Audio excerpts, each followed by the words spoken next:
Shalom, selamat jumpa rekan-rekan sekalian. Kita sore ini senang berjumpa kembali, menikmati sore yang indah, sore yang segar. Dan saya percaya rekan-rekan juga menikmati sore yang segar dimanapun rekan-rekan berada. Dan tentu ini anugerah Tuhan kalau kita masih ada sebagaimana ada sampai sekarang ini. Karena kita tahu pada masa-masa yang sukar seperti ini setiap orang khawatir karena memang virus yang kita hadapi sekarang ini kita nggak tahu siapa yang sudah terpapar, siapa yang belum terpapar. Karena itu sudah seharusnya juga kita hati-hati baik dalam berjumpa dengan orang-orang, juga berada di keramaian tentunya. Tetapi ini tidak boleh membuat kita terlalu panik juga, karena sebagai orang-orang percaya kita yakin Tuhan ada beserta dengan kita, dan ketika Tuhan beserta dengan kita dimanapun kita berada kita semuanya aman. Tetapi juga tentu iman kita juga tidak boleh membabi buta dalam pengertian kita udah tahu katakanlah ini bahaya, kita katakanlah menabrak begitu aja, tentu tidak. Apalagi jelas pemerintah kita sudah mengimbau kita supaya kita melakukan social distancing ataupun physical distancing, maksudnya menjaga jarak dengan orang-orang lain. Maka tentu ini perlu kita lakukan sehingga kita terhindar dari hal-hal yang kita tidak inginkan. Dan juga tentu kita melakukan hal-hal yang dianjurkan oleh pemerintah kepada kita, seperti ketika kita dari luar rumah berjumpa dengan orang, masuk ke rumah kita cuci tangan, bersihkan diri kita supaya virus tidak kita bawa sampai ke rumah kita masing-masing. Juga tentu kita makan makanan yang sehat supaya stamina tubuh kita tetap terjaga, sehingga dengan demikian stamina tubuh yang kuat itu dapat melawan virus yang ada di mana-mana.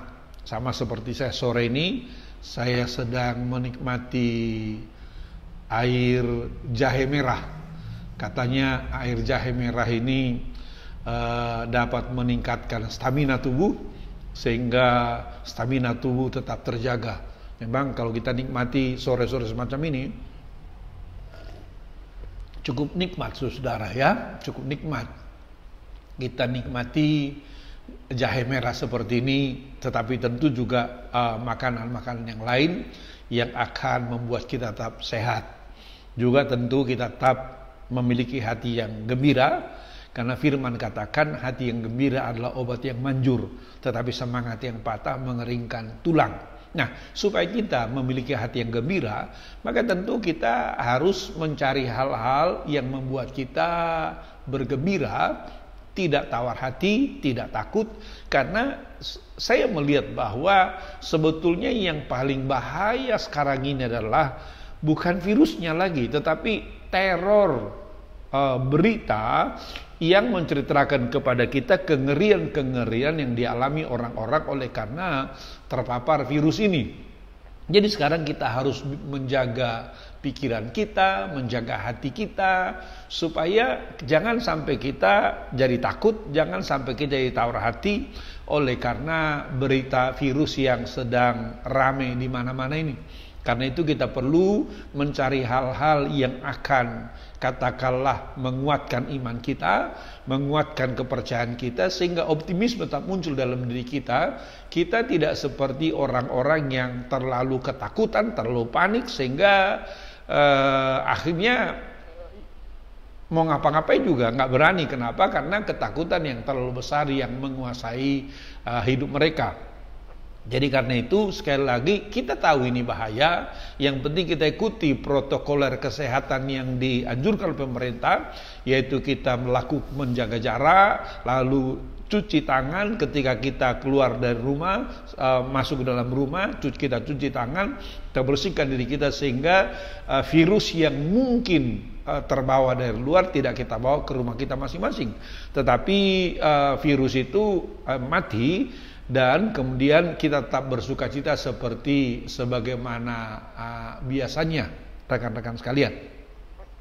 Juga tentu hati yang gembira adalah obat yang manjur. Jadi supaya hati kita gembira, cari hal-hal yang membuat engkau optimis, membuat engkau sukacita. Jangan terus misalnya katakanlah terpaku terus mengikuti katakanlah sekian yang terpapar, sekian yang meninggal. Itu akan membuat kita malah tambah takut. Ketika kita tambah takut, maka kita akan tambah lemah. Kalau kita tambah lemah, maka stamina tubuh kita tidak mampu melawan virus itu. Karena sesungguhnya virus ada di mana-mana. Dari dulu juga ada virus itu, tetapi karena stamina tubuh kita yang kuat, maka virus itu tidak katakanlah menghancurkan tubuh kita selama ini. Hal yang sama saya kira yang perlu kita lakukan sekarang ini. Tetapi juga katakanlah supaya hati kita tetap gembira, ya tetap kita bangun hubungan dengan kawan-kawan kita, sahabat-sahabat kita, mungkin lewat online seperti ini Bapak Ibu sekalian, kita bisa berkomunikasi, lalu juga bisa kita telepon teman kita WhatsApp teman kita. Jangan sampai kemudian kita mengungkung diri sedemikian rupa sehingga betul-betul kita merasa terkungkung, ketakutan dan lain sebagainya. Itu justru tidak menguntungkan rekan-rekan sekalian. Sebabnya tetap bergembira, karena sekali lagi Alkitab bilang hati yang gembira adalah obat yang manjur, tetapi semangat yang patah mengeringkan tulang. Karena itu kita perlu membangun kegembiraan dalam hati kita supaya kita tetap bersukacita dimanapun kita berada, rekan-rekan sekalian. Saya sungguh-sungguh bersyukur melihat ada kawan-kawan yang tetap melakukan kegiatan-kegiatan seperti biasa, tetapi ada juga orang tidak bisa melakukan kegiatan, bahkan kemudian apalagi kita sebagai gembala, sebagai pendeta sekarang ya sulit, akhirnya kita sulit untuk menemui jemaat kita, sulit untuk melakukan kegiatan-kegiatan kita. Tetapi Bapak Ibu sekalian, ada cara-cara yang kita lakukan. Bahkan mungkin menurut saya sekarang ini justru karena virus corona ini ada katakanlah hal yang menguntungkan buat kita. Misalnya katakanlah ya kita semuanya akhirnya mau tidak mau harus belajar dunia digital yang selama ini kita katakanlah mungkin tidak terlalu memikirkan itu, tapi sekarang kita mesti lakukan. Itu kenapa? Karena sekarang kita juga melayani jemaah juga melalui digital Bapak Ibu sekalian. Jadi ini juga hal-hal yang positif di balik corona ini, sehingga kita akhirnya menemukan pola baru dalam pelayanan, sehingga kita tetap dapat melayani jemaat walaupun di tengah-tengah situasi yang seperti ini. Dan dunia digital ini tentu Bapak Ibu sekalian tidak bisa dibatasi oleh apapun. Ini melewati katakanlah tembok, melewati jarak. Seperti sekarang ini ketika saya sedang online ini, ada kawan-kawan yang dari berbagai belahan dunia ikut menyaksikan ini. Saya kira hal-hal ini Bapak Ibu sekalian sebuah katakanlah keuntungan-keuntungan yang kita dapatkan melalui malapetaka ini. Karena itu tetap semangat kita semuanya, jangan sampai ada yang tawar hati. Rekan-rekan tetap lakukan apa yang seharusnya engkau lakukan, tetapi tentu dengan memperhatikan protokoler pemerintah seperti yang sudah diarahkan kepada kita. Pemerintah kita tentu bermaksud baik Bapak Ibu sekalian, pemerintah kita bertujuan baik supaya penularan virus ini tidak semakin meluas. Maka ya kita mesti lakukan social distancing itu. Kita mesti jaga kebersihan kita, jaga lingkungan kita, tetapi juga jaga hati kita menurut saya terutama, karena hati yang gembira adalah obat yang manjur, tapi semangat yang patah mengeringkan tulang. Tapi sekaligus juga kita harus mengembangkan pola-pola baru dalam pelayanan, sehingga kita bisa melakukan pelayanan di tengah-tengah situasi yang seperti ini. Juga mungkin juga kita perlu himbau jemaat-jemaat kita supaya mereka jangan jadi tawar hati oleh karena tidak bisa ke gereja. Justru menurut saya situasi ini membuat katakanlah semua kita mempelajari hal yang baru, di mana katakanlah sekarang keluarga-keluarga berfungsi menjadi gereja-gereja dalam pengertian yang hakiki, di mana gereja kan bukan gedung, tapi gereja adalah mereka berkumpul di rumah mereka masing-masing, berdoa mereka masing-masing, dan ketika mereka berkumpul dan berdoa masing-masing, maka mereka akhirnya mengalami kuasa Tuhan, mengalami pertolongan Tuhan. Bahkan mungkin selama ini mereka jarang berdoa bersama-sama oleh karena kesibukan memang yang kita nggak bisa nggak bisa hindari karena kesibukan yang luar biasa. Bahkan kadang-kadang katakanlah yang mereka-mereka yang tinggal di pinggiran-pinggiran kota seperti di Bekasi, di Tangerang, katakanlah misalnya, mereka sudah harus berangkat dari rumah mereka untuk kerja jam 5 pagi. Lalu mereka baru sampai ke rumah jam 10 malam oleh karena jarak, oleh karena kemacetan. Sehingga kemudian seringkali tidak ada waktu untuk berdoa bersama satu keluarga.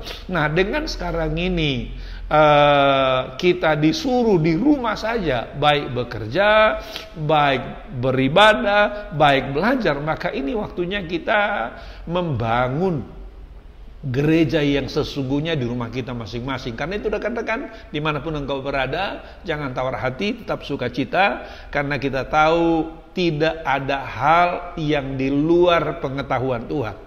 Tidak ada hal yang di luar kendali Tuhan. Semuanya ada dalam kendalinya, dan kita juga percaya bahwa Dia sanggup menjagai kita, sanggup melindungi kita, sanggup memelihara kita sehingga kita tidak akan mendapat celaka, melainkan kita akan mengalami kemenangan-kemenangan. Tetap semangat dalam Tuhan, rekan-rekan sekalian. Jangan sampai tawar hati, karena kita terus yakin bahwa Tuhan tidak pernah tinggalkan kita. Dia tetap Tuhan, Dia tetap bertahta, Dia tetap menguasai dunia ini. Karena itu tetaplah kuat dalam Tuhan, tetap berdoa kepada Tuhan, tetap cari kegiatan-kegiatan yang memberikan kegembiraan dan sukacita sehingga kita semuanya merasakan kasih dan kebaikan Tuhan. Sekali lagi terima kasih rekan-rekan, cukup banyak yang menonton live ini saya lihat, dan dengan demikian kita bisa berkomunikasi satu sama lain, saling menyapa dan saling bertanya kabar, dan saya percaya rekan-rekan semua dalam keadaan baik-baik, dalam keadaan sehat. Saya juga dalam keadaan baik-baik dan sehat-sehat. Saya percayakan kita akan tetap baik-baik dan sehat-sehat oleh karena Tuhan selalu beserta dengan kita. Tetap kuat teman-teman. Tuhan Yesus tidak pernah tinggalkan kita, orang-orang yang percaya kepada Tuhan. Haleluya, mantap. Tuhan berkati. Shalom.